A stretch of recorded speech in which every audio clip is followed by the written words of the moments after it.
সমাজের মধ্যে অনেক কম দেখা যায়। আল্লাহ পাক বলেছেন বিল ওয়ালিদাইন, বাবা এবং মায়ের সাথে ইহসানা, সৎ ব্যবহার করবা। আল্লাহ পাক কি বলেছেন? মা বাবার সাথে সৎ ব্যবহার করবা। মা বাবা হচ্ছে এমনই এক সম্পদ, যেই সম্পদ চলে গেলে আর ফিরে পাওয়া যায় না। আল্লাহ পাক রব্বুল আলামিন মা বাবাকে আমাদের জন্য রহমত বানাইছেন, মা বাবাকে আমাদের জন্য বানাইছেন। মা বাবা যাদের দুনিয়া থেকে বিদায় নিয়ে চলে গেছে রে, ওই মা বাবা জিন্দেগিতে কান্না করলে আর ফিরে আসবে না। মা এমনই এক সম্পদ, এই মা শীতকালে ছোট ছোট বাচ্চা, আমরা যারা ছোট ছিলাম, বাচ্চারা যখন পেশাব করে দেয়, বাচ্চারা যখন পায়খানা করে দেয়, ঘুমের ঘরে বাচ্চা পেশাবের মধ্যে শুয়ে থাকে রে, মা ঘুমের মধ্যে উঠে যখন দেখে সন্তান পেশাব করে দিয়েছে, সন্তানকে বুকে নিয়ে ওই পেশাবটাকে সরাইয়া ফেলে। সন্তানকে পেশাবের মধ্যে বেশিক্ষণ থাকতে দেয় না গো, যাতে সন্তানের ঠান্ডা লেগে না যায়। সন্তানকে বুকের মধ্যে রাইখা বুকের উষ্ণতা দিয়া সন্তানের গরম ভাব দিয়া দেয়। ওই মা আপনি যখন কান্না করেছেন, আপনি যখন বলার কোনো ক্ষমতা ছিল না, যখন ক্ষুধা লাগছে আপনি বলতে পারেন নাই, আপনি কান্না করলেন, আপনার মা দৌড়ে এসে তার বুকের দুধটা আপনার মুখের মধ্যে দিয়া দিছে। ভাইয়ের আমার, ওই মা যাদের দুনিয়া থেকে চলে গেছেন তারা এতিম, ওই বাবা যাদের দুনিয়া থেকে চলে গেছেন তারা এতিম। তাদের মা বাবা দুনিয়া থেকে নাই, হাতটা উঁচু করে আল্লাহকে দেখাও। মা বাবা দুনিয়াতে নাই, অথবা মা অথবা বাবা কেউ দুনিয়াতে নাই, হাতটা উঠাও। আল্লাহু আকবার। হাতটা নামান। যাদের মা নাই, যাদের বাবা নাই, যাদের মা বাবা দুনিয়াতে নাই, তারা এতিম। আমার নবীর মা বাবাও দুনিয়াতে ছিলেন না, নবীজিও এতিম ছিলেন। বলেন সুবহানাল্লাহ। আমার নবী কি ছিলেন? এতিম ছিলেন। নবীজির মা যখন মায়ের পেটে নবীজি ছিলেন, আল্লাহর নবীর বাবা দুনিয়া থেকে চলে গেছেন, জন্মের পরে বাবার চেহারা দেখেন নাই। জন্ম হওয়ার পর মাকে কিছুকাল দেখেছিলেন, মাও দুনিয়া থেকে চলে গেছেন। আমার নবী হালিমা সাদিয়ার দুগ্ধ পান করে নবীজি বড় হয়েছেন। নবীজিও এতিম ছিলেন। আমরা যারা এতিম, এতিমদেরকে আল্লাহ পাক ভালোবাসেন, নবীজি ভালোবাসেন, ঠিক কিনা বলেন? এতিমদেরকে আল্লাহ পাক ভালোবাসেন। নবীজিও এতিম ছিলেন, যার কারণে নবীজি এতিমদেরকে ভালোবাসতেন। মনে রাখবেন, আল্লাহর নবী বলেছেন ওই সমস্ত ব্যক্তিরা জিন্দেগিতে জান্নাতে যাবে না। 1 নম্বর হলো যারা মদখোর, 2 নম্বর হলো যারা সুদখোর, 3 নম্বর হলো যারা এতিমের মাল অন্যায়ভাবে ভক্ষণ করে, 3 নম্বর হলো এতিমের মাল যারা অন্যায়ভাবে ভক্ষণ করে। আমাদের জামানায়, আমাদের দুনিয়ায় এতিমের মাল ভক্ষণ করার মতো মানুষ আছে না নাই? আছে না নাই? এতিমের মাল ভক্ষণ করে থাকে, যে যেইভাবে পারে সেইভাবে মানুষের মাল ভক্ষণ করছে, মানুষের মাল খেয়ে যাচ্ছে। এই জন্য এতিমের মাল যারা ভক্ষণ করে তারা কখনো জান্নাতে যাবে না। যদি তওবা করে তাহলে যেতে পারে, যদি তওবা করে তাহলে যেতে পারে। এজন্য আমরা এখানে যারা আছি, মা বাবা যাদের দুনিয়াতে নাই, তারা মা বাবার জন্য দোয়া করব।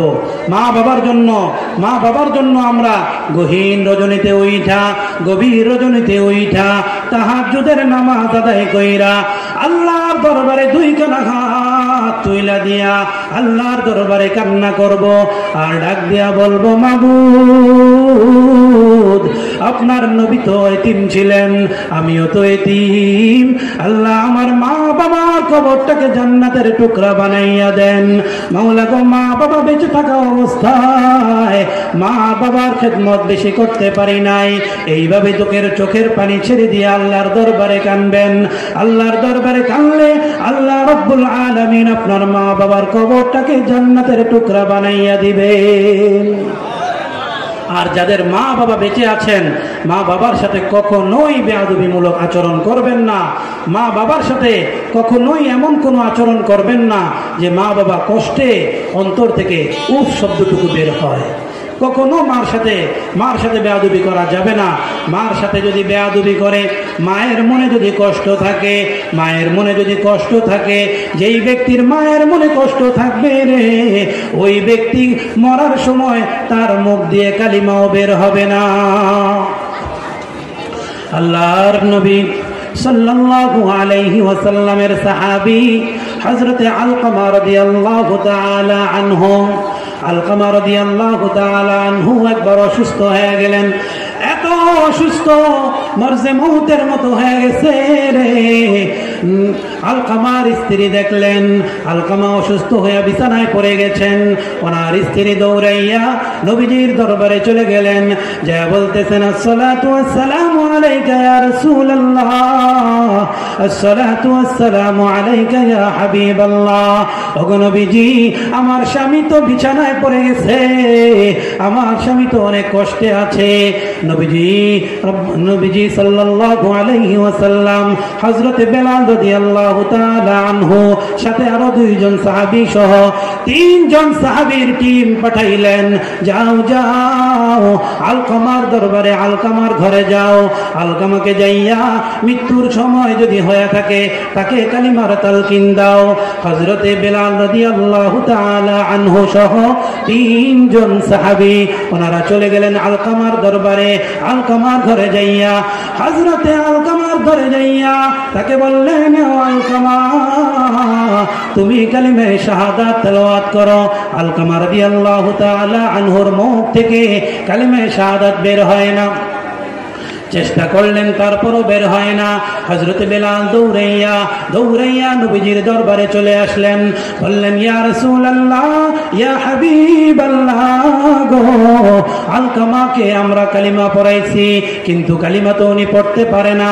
নবীজি বললেন, ওগো বেলাল, দেখো আলকামার মা বাবা কেউ বেঁচে আছে কিনা।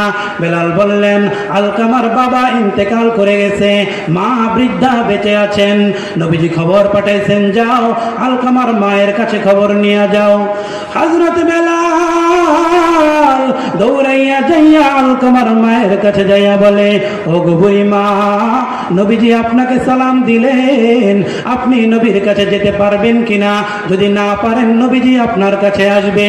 আলকামার মা ডাক দিয়ে বলে, বেলাল, আমি নবীজির জন্য জান কুরবান করতেও রাজি আছি রে। আমার যত কষ্টই হোক আমি লাঠির উপর ভর করে নবীজির দরবারে যাব। এবার আলকামার মা লাঠির উপর ভর করে নবীজির কাছে চলে আসলেন।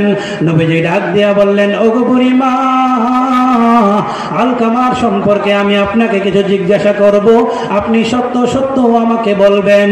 নবীজিকে এবার বুড়ি মা বলতেছে, ইয়া রাসূলুল্লাহ, ইয়া হাবিবাল্লাহ, আপনি আমাকে যা জিজ্ঞেস করবেন আমি তাই আপনাকে বলবো, কোনো কিছু লুকাবো না। নবীজি ডাক দিয়ে বললেন, ও আলকামার মা, আপনার সন্তান আলকামা কেমন ছিল একটু বলেন। বুড়ি মা এবার উত্তর দেয়, ইয়া রাসূলুল্লাহ, ইয়া হাবিবাল্লাহ গো, আমার সন্তান খুব ভালো একটা সন্তান ছিল, সব সময় নামাজ কালাম পড়তো, সব সময় দান খয়রাত করতো, দান সদকা করতো, মানুষের সাথে ভালো ব্যবহার করতো। নবীজি বললেন, এটা আমি জিজ্ঞাসা করি নাই, আপনার সন্তান হিসেবে, আপনি মার সন্তান হিসেবে সে কেমন ছিল এটা আমাকে বলেন। এবার মা ডাক দিয়ে বলে, ইয়া রাসূলুল্লাহ, ইয়া হাবিবাল্লাহ, আমার সন্তানের উপর আমার মনে একটু কষ্ট আছে। নবীজি বললেন, কেন রে?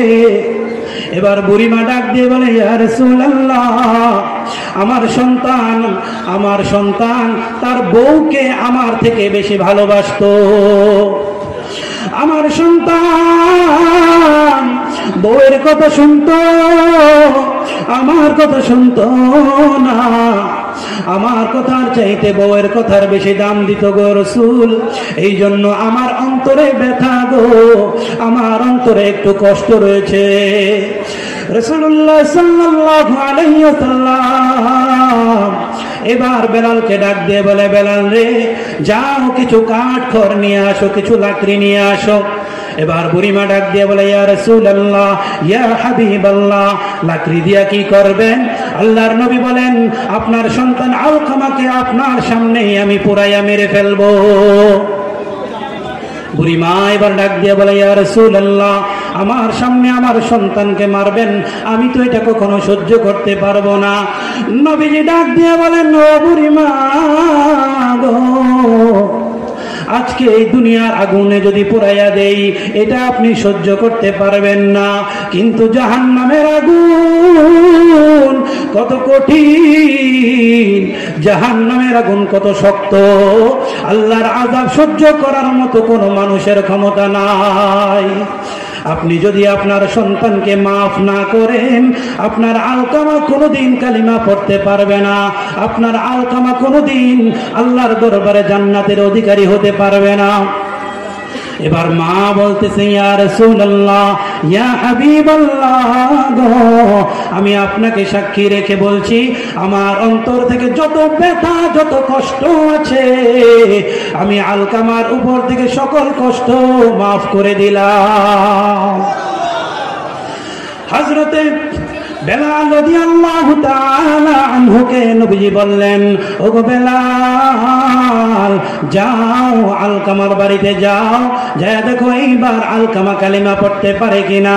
বেলাল দৌড়াইয়া গেলেন, ঘরের সামনে গেলেন, ঘরে ঢুকতেও পারে নাই। ঘরের সামনে যাওয়ার সাথে সাথে দেখলেন হযরতে আলকামা রাদিয়াল্লাহু তাআলা আনহু পড়তেছেন কালিমায়ে তাইয়্যিবা, লা ইলাহা ইল্লাল্লাহ মুহাম্মাদুর রাসূলুল্লাহ সাল্লাল্লাহু আলাইহি ওয়াসাল্লাম।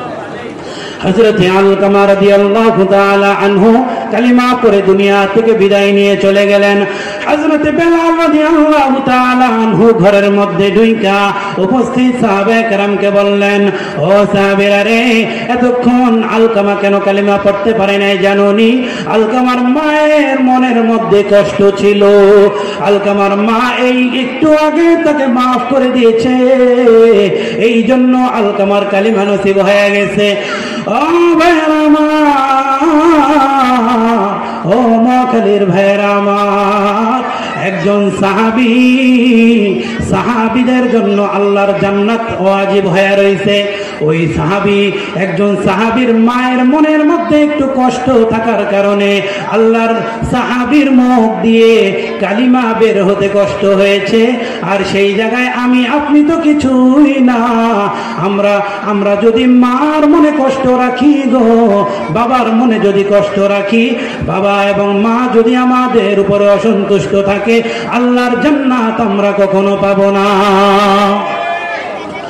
আল্লাহর নবী সাল্লাল্লাহু আলাইহি ওয়াসাল্লাম বললেন, হুমা জান্নাতুকা ওয়া নারুকা, তোমার মা বাবা হচ্ছে তোমার জন্য জান্নাত, আবার তোমার মা বাবাই হলো তোমার জন্য জাহান্নাম। এই জন্য মা বাবার মনে কষ্ট দেওয়া যাবে না। যাদের মা বাবা বেঁচে আছে, মা বাবার মনে কষ্ট দেওয়া যাবে না। মা বাবাকে রাজি খুশি রাখতে হবে। যদি কোনো সন্তান মা বাবার রাজি খুশি নিয়া যদি কবরে যেতে পারে, তাহলে ওই ব্যক্তির কবরটা হবে জান্নাতের বাগান। বলেন সুবহানাল্লাহ। মা বাবা, যাদের মা বাবা বেঁচে আছে, তারা মা বাবার খেদমত করতে রাজি আছে তো ইনশাআল্লাহ? যাদের মা বাবা বেঁচে নাই, তাদের জন্য আল্লাহর কাছে দোয়া করতে রাজি আছি তো ইনশাআল্লাহ? আল্লাহ পাক রব্বুল আলামিন কবুল করুন, বলেন আমিন। যাদের মা বাবা, যাদের মা দুনিয়াতে নাই, বিশেষ করে যাদের মা দুনিয়াতে নাই, তারা একটু সময়ের জন্য চক্ষু বন্ধ করবেন। অন্তরটা দিয়া আমি একটা মায়ের সঙ্গীত বলবো, এই সঙ্গীতটা সংক্ষেপে বলবো, এটা আপনার